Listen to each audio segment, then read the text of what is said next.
Donald ട്രംപിനെ Spain താരങ്ങൾ അവഗണിച്ചോ? ഈ ചോദ്യത്തിന് ഒരൊറ്റ ഉത്തരമേ ഉള്ളൂ, അതെ എന്ന്. നിങ്ങൾക്ക് ഇപ്പോൾ പുറത്തു വരുന്ന പല വീഡിയോകളും ദൃശ്യങ്ങളും കണ്ടാൽ നിങ്ങൾക്ക് മനസ്സിലാകും.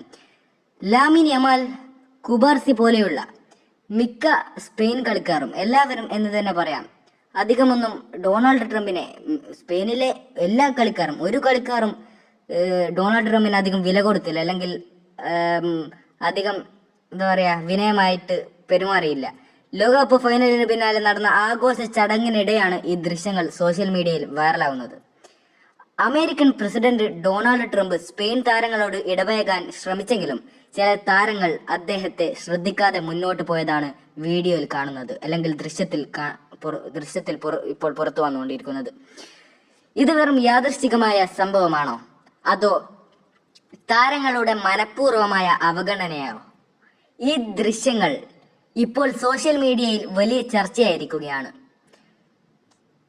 ഫലസ്തീനിനെ സപ്പോർട്ട് ചെയ്യുന്ന സ്പെയിൻ എന്ന നല്ല രാജ്യം, അതുപോലെ തന്നെ നെറികെട്ട ചിന്താഗതി ഇടയ്ക്കിടയ്ക്ക് ചിന്തിക്കുന്ന, അല്ലെങ്കിൽ നെറികെട്ട രീതിയിൽ ഇടയ്ക്കിടെ പ്രവർത്തിക്കുന്ന ഒരു സ്വഭാവമുള്ള ആളാണ് ഡൊണാൾഡ് ട്രംപ്. വളരെയധികം ചില സമയങ്ങളിൽ, അല്ലെങ്കിൽ ചില നേരങ്ങളിൽ ട്രംപിന്റെ ചീത്ത സ്വഭാവം പുറത്തു വരാറുണ്ട്. പലപ്പോഴും ചീത്ത പേരിലൊക്കെ ഡൊണാൾഡ് ട്രംപ് ജെഫ്രി എപ്സ്റ്റീൻ ഫയലിലും അതുപോലെ ഈ കാര്യങ്ങളിലൊക്കെ ട്രംപ് ഉണ്ടായിരുന്നു. അതുപോലെ തന്നെ ചീത്ത പേര് കേട്ട ഒരു നേതാവ്, അല്ലെങ്കിൽ അമേരിക്കയുടെ പ്രസിഡന്റ് കൂടിയാണല്ലോ ട്രംപ്.